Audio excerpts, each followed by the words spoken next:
Hi, everybody. Thanks for being here. First of all, I want to introduce ourselves. My name is Soledad Marambio. I'm an editor in Brutas Editoras. And she's Rosemary Salum. She's an editor in Literal Publishing. And we're going to go like this. I'm going to do a little presentation on our project, and she's going to present her project. And then we're going to talk a little bit about funding, translation, and the Spanish market in here. Well, I'm from Brutas Editoras, which is an independent press that was founded in October 2011. We started with a collection called Destinos Cruzados, which will be something like Crossroads in English. And in each book of that collection, we have two authors that write about a place that is not their own, but it is important in their lives.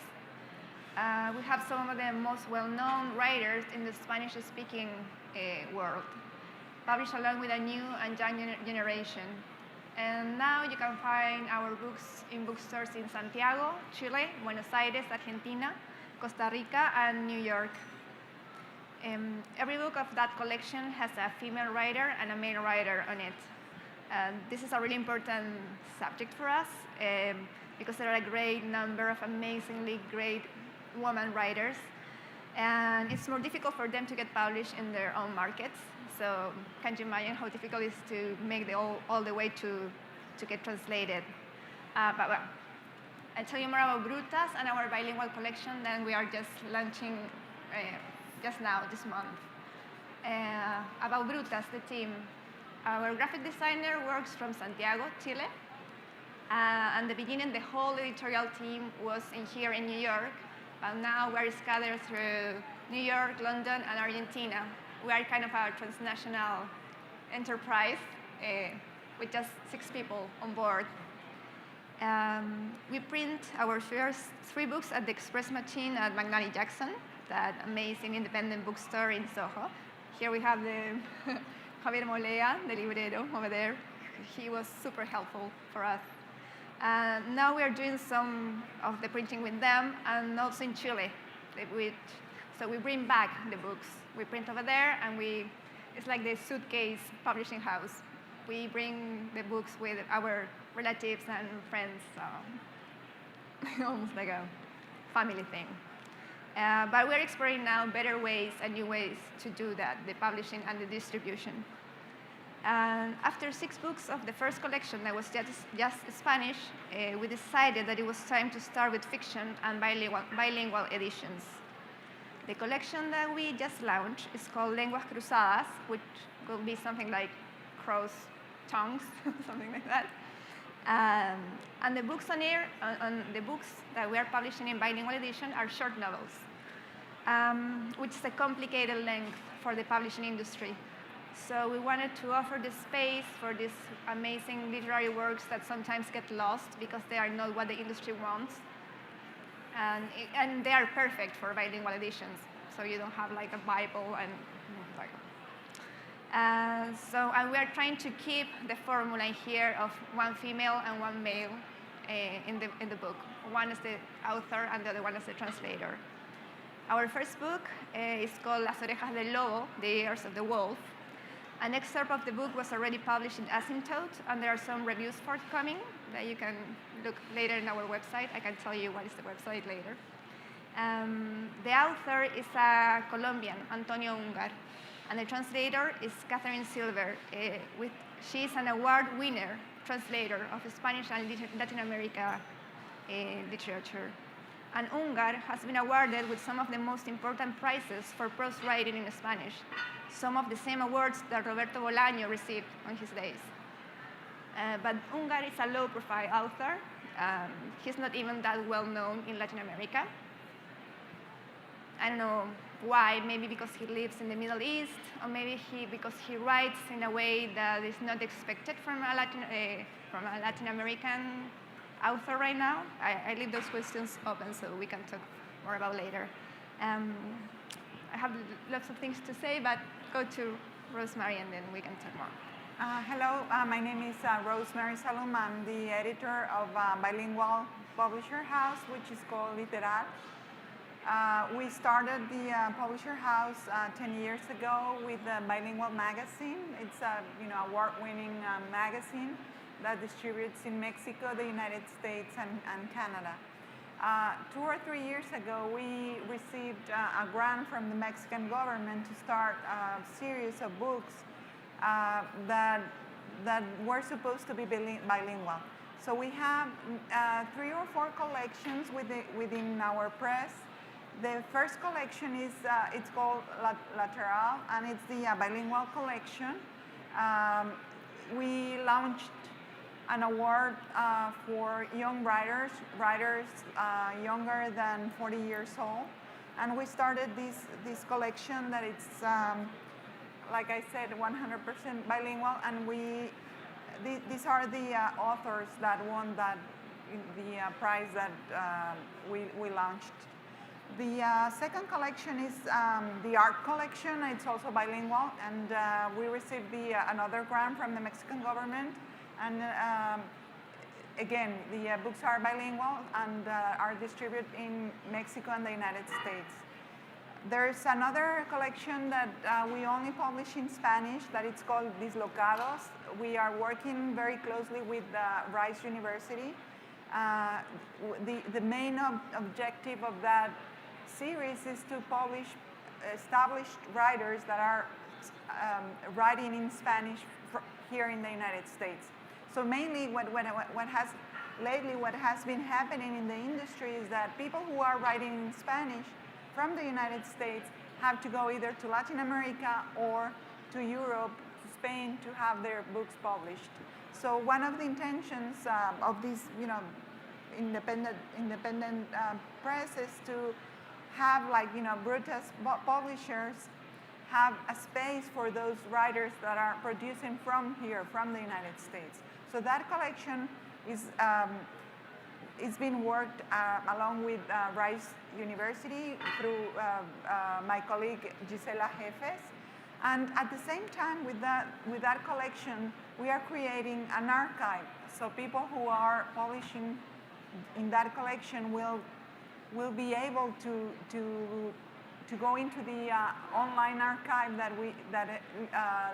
Rice University is hosting for us, and people will be available for everyone who wants to read them.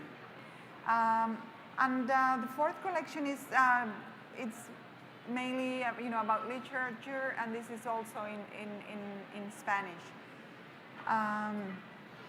So this is mainly what we have been doing for all these 10 years. We have received many awards, international awards for the work what we've done, and the idea is to keep publishing and to host as much established authors as possible. And I think we were talking before coming here, and I think it's important that we bring that in here, is the need for funding. I mean, we have to look for grants in here or in any place in Latin America or where our authors come from. We are independent presses, and as independent presses, we need extra funding. In Brutus, we have been working till now for 3 years, mostly with personal funds. We are already running out, so now we're going to start studying and applying in grants in Chile, because most of the people in the editorial board is from Chile and in here. But it really, I don't know how we can work that. Yeah, I was going to ask, in your experience, what is it to be publishing in Spanish or bilingual books in the United States? Because as many of you can see, the space for Spanish-speaking presses are reducing in this book fair, as we speak. So how it has been for you to? Well, it has been complicated, actually. Like you know very well, there is an enormous and great material being produced in here. I mean, there is a lot of Spanish writers writing in the United States right now, great literary works.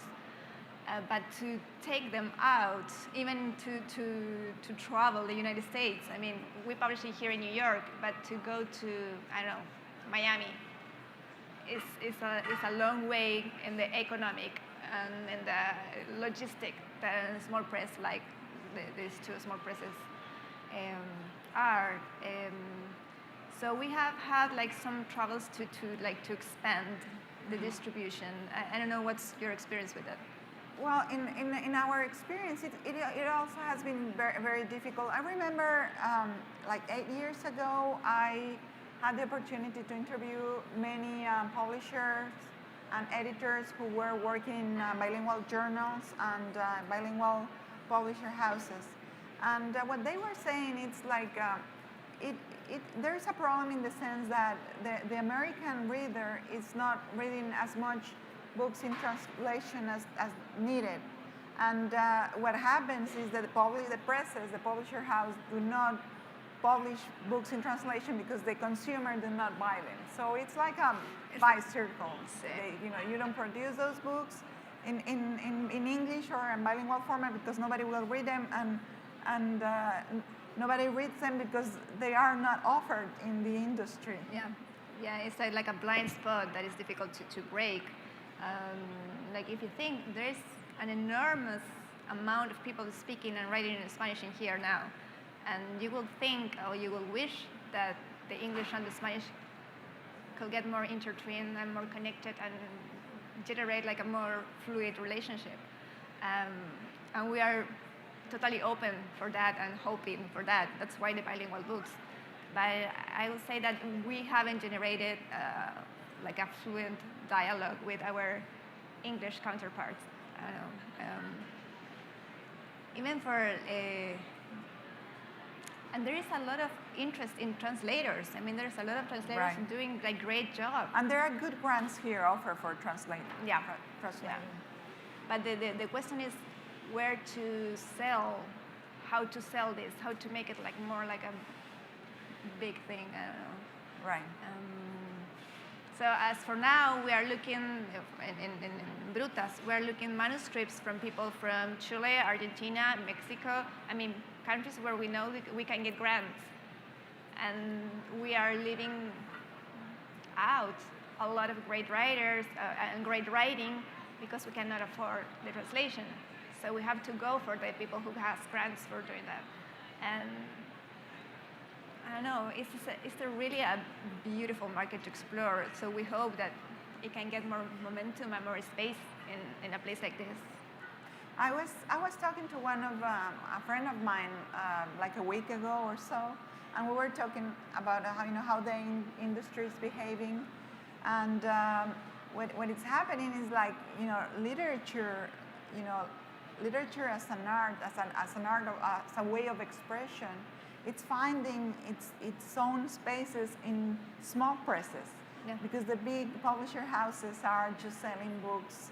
I mean, they are more concentrated in the fact that they need to sell books and go have to support their own expenses and fixed expenses, whereas an independent publisher house can be more malleable and can adapt to what the market is demanding. So a good part of those authors that you were talking about are moving to small presses. Yeah. So it comes again the question: where can we get some better grants? It's very interesting that Latin America offers an array of grants that help their own their own productions. Yeah. And here everything's a little bit different, right? Yeah. I think I don't know. We still have some time before the questions. I don't know if somebody has some ideas for funding. We will be gladly to hear. I don't know. Me perdí.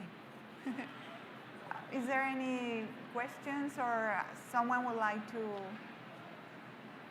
ask something, or yes?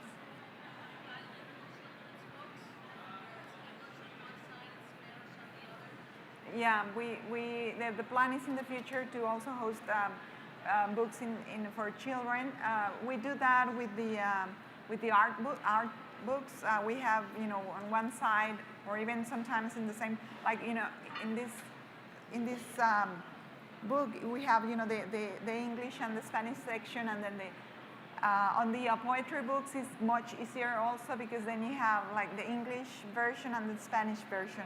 Whereas in the novels and the short stories, what we do is just publish, first in Spanish or English, and then the second language. With the children's book, the idea, we have one book that we published a long time, and the idea is in the 2015 to start, working on taking into account the children market. And the idea would be exactly like that, like you were saying, one side by side, which will help the kids to, make, compare, what is the content of one language to the next one. So we haven't thought in children's book yet, but anyway, I would like to show you this because it's just so beautiful. This is our first bilingual book. It's Las Orejas del Lobo, The Ears of the Wolf, and the Spanish is in here, and the English is in here. It's just an amazing book. With our designer is great, and really the translation is superb. I mean, Catherine Silver is a great writer. Translators are writers on their own right, so. No, I just wanted to show you because I think it's so beautiful. It's very nice. Yeah, the designer made an amazing job. Yeah. It's beautiful. So that's the microphone. Okay. So do you accept submissions, or you just do translations for books that were already published? Do you accept new submissions? Currently, we are, reading manuscripts that we already have. We are not opening any submissions because the same thing. We are a very small team, so we don't have. Sadly, we don't have the Javier is telling me no, you should accept. I will give you my email so we can keep in touch. But the problem is that because we're a small press. We are a small team, and we all do a lot of stuff besides the publishing house. We are writers, PhDs, mothers, fathers, like trying to get this done. So. Yeah, but we are open in Literal. We are open to submissions in Literal. Yeah, we are. So she has the cards later. We have just 1 minute. Is there someone else that would like to make a comment or ask a question? Okay. Well, thank you so much. Thank you. Bye.